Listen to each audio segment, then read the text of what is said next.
I got a call the other day from a friend of mine. I've been friends with he and his family since I was a new priest. So I've known this guy and his mom and dad and brothers and sisters for a long time. And so he called me. He graduated from college a couple of years ago, and he got a job right out of college at some good firm company out on the East Coast. And so he's living out there. Now, he said, we were just talking, and he goes, "Hey, I got to run something by you." Okay. He goes, "Something's off in my life, and I don't know what it is. I'm not as happy as I used to be." So this 23, 24-year-old young man is not happy. And so I said, "Well, what do you think it is?" He goes, "I don't know." He said, I miss my family. Came out here by myself, and he's really tight with his mom and dad, brothers and sisters, and his extended family. He's really close with his cousins, a lot of cousins, and they're all very social with each other. And so he misses all that. So he left the support system that he had. And I said, "So you haven't really replaced it?" He goes, "I have, but it's not the same. They're not the same. It just feels like it's missing something." And I said, "Well, what else do you think it might be?" He goes, "I haven't gone to Mass in months." Now, he used to go every Sunday, enjoyed going. Parish they go to is a vibrant place, and his parents love their faith and exhibit it with joy, happiness. All his siblings go, his cousins go, they often go together. So it was another aspect of that support system. Not only was it his relationships, it was his relationship with the Lord, too. It was very important to him. And when he was in college, he was like a major member of the Newman Center where he went, and he was very involved in his faith even in college. But as soon as he left and got this job, it was gone. I said, "Well, what have you found a parish?" He goes, "Yeah, but it's lousy. It's a lousy parish." Folks, have you ever run into a parish that you maybe, didn't feel right? It didn't, there's something wrong with it. Well, there's a lot of parishes like that. But for a young person, those places can be deadly when they haven't figured out all the pieces yet. And so, unfortunately, he moved near a parish that is just Deadsville. And I said, "Well, that's fine. Those parishes are everywhere." I said, "Well, what did you do about it?" "What do you mean?" I said, "Did you look for another one?" Yes, you're in a city. There's a lot of parishes. And so I opened up, while I'm talking to him, I opened up my pad, and I said, "All right," put in the name of the town, and right away, all these, I said, "Within 2 miles of your condo, there's like 15 parishes. There's got to be one of those is got to have something for you." He says, "You're an adult now." I kind of pushed on him a little bit. "So you're an adult." He says, "Mom and Dad aren't there to tell you. Your cousins aren't there to entertain you. You got to figure this out. You got to put this together in your own life. You've got to make this make sense for you. Did the Lord stop calling you because you graduated from college? No, He's always calling you. But now you've got to figure it out from a standpoint of adult independence." And obviously, it's important because something is off in your life. Something doesn't feel right, and you're not happy. And at a deep level, you understand that it's because you're lonely and you miss your family and your friends, and you also are lonely because you miss the Lord. So what do you do? He goes, "Well, I go to the gym every day." So what is that? He goes, well, the gym is my church. You know? And he knows that's totally bogus. And he knows that's part of the problem. And so we had a good conversation, and I think we found a couple parishes in that conversation. I said, now these two look promising. Got young adult groups. They've got adoration. Figure it out. Find some good Catholic friends that are going to support you in your faith. Now, here's the thing. Today. All of us experience moments in our life where things are off, don't we? It's like, something doesn't feel right. I'm not happy. I'm frustrated. I'm angry. I can't understand why, my spouse does this, or my kids don't listen to me. My job, I hate it.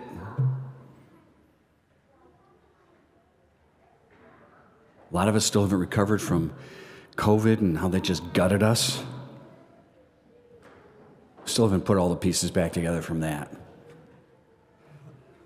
It's understandable. Sometimes things feel off. And all of a sudden we realize, I'm not happy.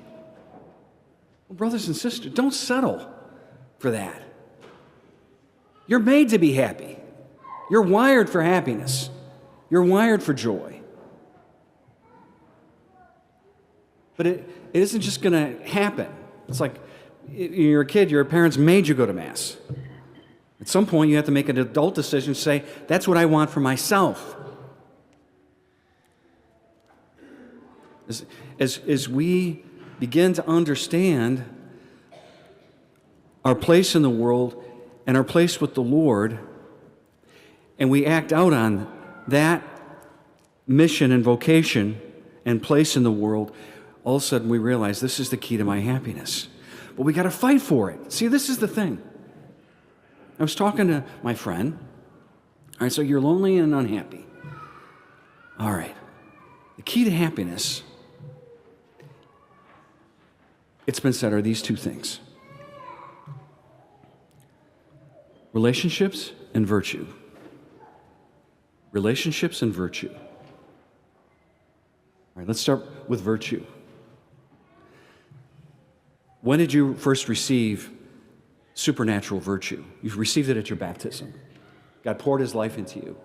And then at that moment, you had the capacity, as you grow in wisdom, age, and grace, to be virtuous. It's a gift from God to act like God. God gives you his life so that you can act God's life out in the world. Virtue. So virtue is something that is given to you as a gift, poured into you at baptism, and strengthened and renewed in all the sacraments, so that you can act like a good person, so that you can act like Jesus, so that you can soar to these levels. You've heard that it was said, an eye for an eye, or tooth for a tooth. You can do revenge within a system of justice. But I say to you, turn the other cheek. You have heard that it was said, you shall love your neighbor and hate your enemy. These are all elements of the old law. They didn't have grace, so they had to have major restrictions on their behavior to keep them in line, settling for the least burdensome form of expectation of them. You can do revenge, but you got to stay within a system of justice. You got to love your family because you can hate everybody else. But Jesus comes now with the authority of the one who wrote the law and says, I'm rewriting it to a higher level of expectation. Not only do you have to love your neighbor, you got to love everybody, even those who you feel are not your neighbors, because everybody is your neighbor. You got to love. Be perfect as your heavenly Father is perfect. We say, I can't be perfect like God. Yes, you can. Not by your own natural lights, but by supernatural grace, and you practice the virtue that flows from that. Yes, you can. You can be perfect. What is God perfect in? God is love. So what is God's perfection? Love. What is the expectation put on us? To love like God. Can we do it on our own? No, because that's what that is.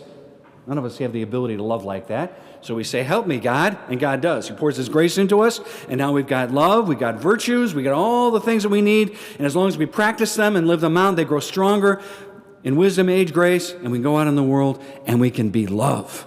Be perfect as your Heavenly Father is perfect. No excuses. Stop complaining. Don't say, oh, I don't know how to do that. That's too hard. And this person did this, and I'm angry at this person, and this I'm disappointed about this, and this failed me, and the church is boring, and I don't like my job, and all these things happen. Be perfect as your Heavenly Father is perfect. Love. Here's the problem with virtue. This is it right here. Thomas Aquinas said, happiness is the proper exercise of the faculties of the soul according to the life of the virtues. You say, what does that mean? You want to be happy? Proper exercise of the faculties of the soul. What is that? Intellect, will. How you think and how you act on what you think. How you choose to act, right? I think and I act how? Virtuously. If I think and I act, I choose to do those two things. By virtue, I will be happy. What's the problem with virtue? Virtue is something that's given to us, is poured into us. All right, so you were baptized, or you got your first communion, you go to confession, you're confirmed. I was like, all right, I'm a saint. No. Those virtues are in you, but they're latent. You have to make a conscious decision, intellect and will, to act on the virtue that is latent in you, that has been placed there by God, and then what do you do with it? You've got to practice it. Otherwise, it's dead and has no effect. You have to practice love. You have to practice faith. You have to practice hope. You have to practice purity and perseverance and fear of the Lord and trust. And you have to practice these virtues. And the more you practice them, the more alive they become in you. And the more alive they become, and the more you practice them, they become something where you don't even have to think about them anymore. You're like an athlete who's finally trained his body to act in a certain way. It just does what it does. It just happens because you've practiced it. It's become a part of who you are. It's like breathing. Virtue is something that when finally practiced becomes something ultimately that is done with ease. And I act on it, and it's become who I am because Christ is alive in me, and he is the one who is acting in me. And now, by that virtue that I have practiced and become in my behavior, intellect and will, how I think and how I act and how I choose to act in the world virtuously, now I go out. Here's the second piece.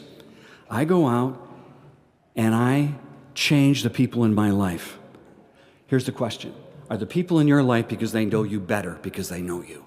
Are the people in your life holier because of your holiness? Are the people in your life becoming saints because you're trying to be a saint? And that when the answer is no, something is off. Something doesn't feel right. It's like our friend out on the East Coast. Something is off. Well, I'm not working at my relationships, and I'm not working on my faith. I'm not growing in virtue, and so my person is not alive with Christ, and so I am not having the effect on the people in my life that I'm supposed to. I'm not changing them into Jesus, and I feel it, and I'm unhappy because I'm not doing what I was made to do. We're called to live at this elevated level, not just loving neighbor, but loving everyone, because we have the capacity for that in us by grace. We're not building on grace. Grace builds on nature, and our natures aren't changing because we're not practicing the grace and the virtue necessary.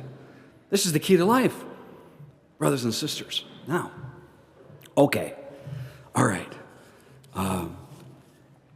Let's make it practical. All right. This Wednesday is Ash Wednesday. Have you thought about what you're going to do? Have you thought about it? Do you know? Everybody here should have an idea already what they need to do, because everybody here, there's a part of your life that's off.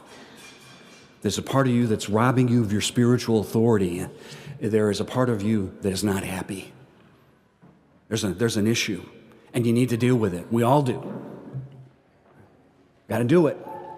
So whether you're not doing something you're supposed to or you're doing something you're not, we all have that. You work on both. You know what would be great is if we could do something together. Do you want to do a project together? Do you? All of us doing the same thing?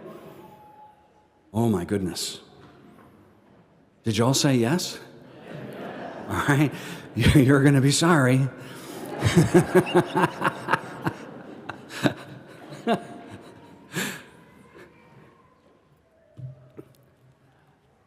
Let's give up screens.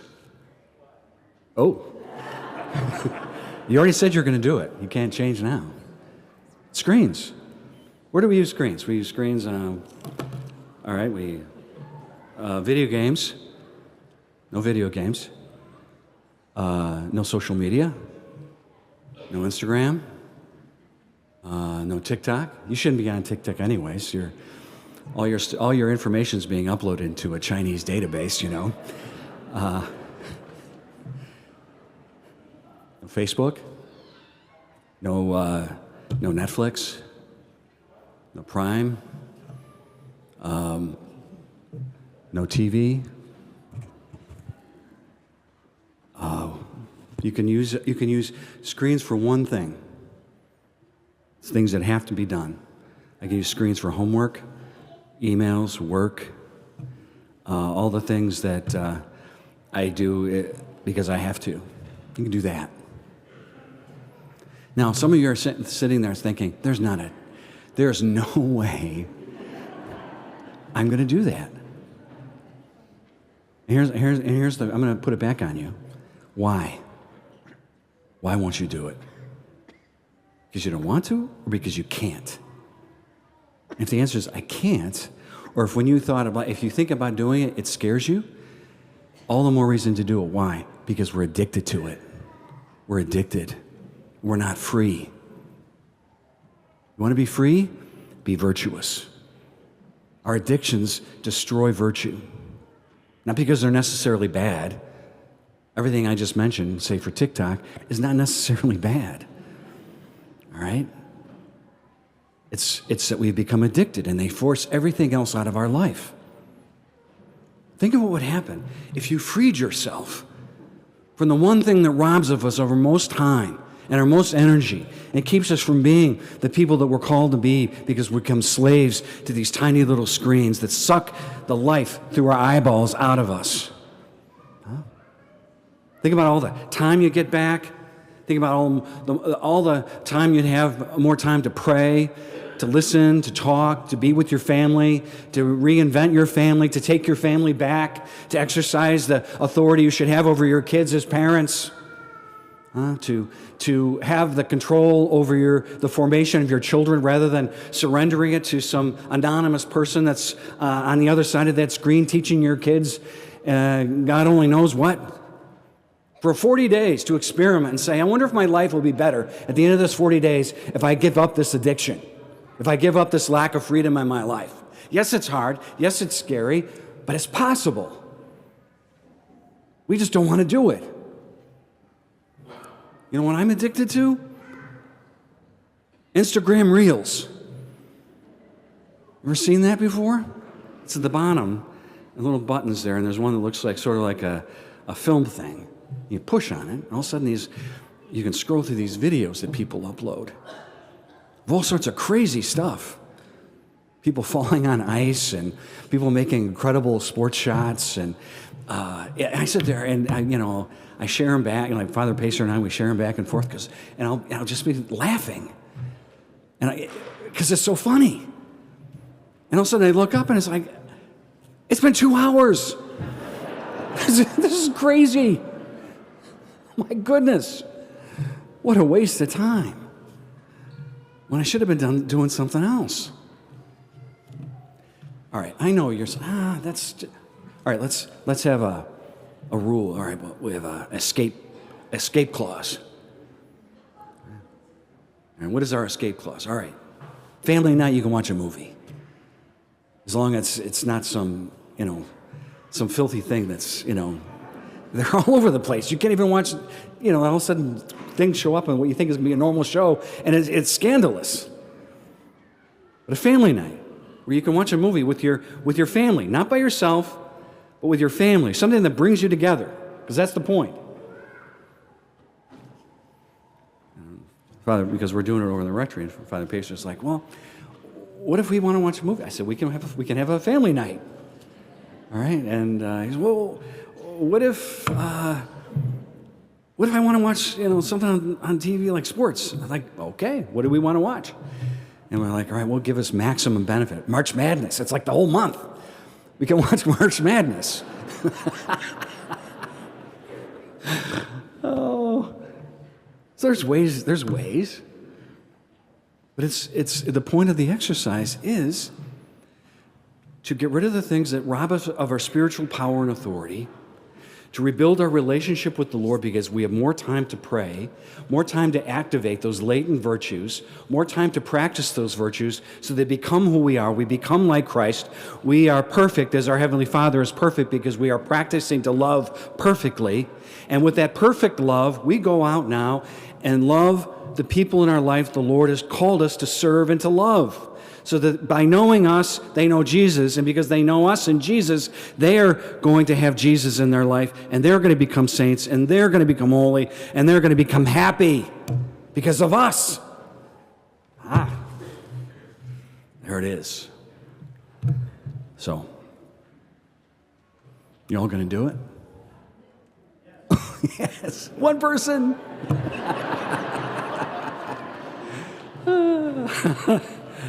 All right, well, that's a good start.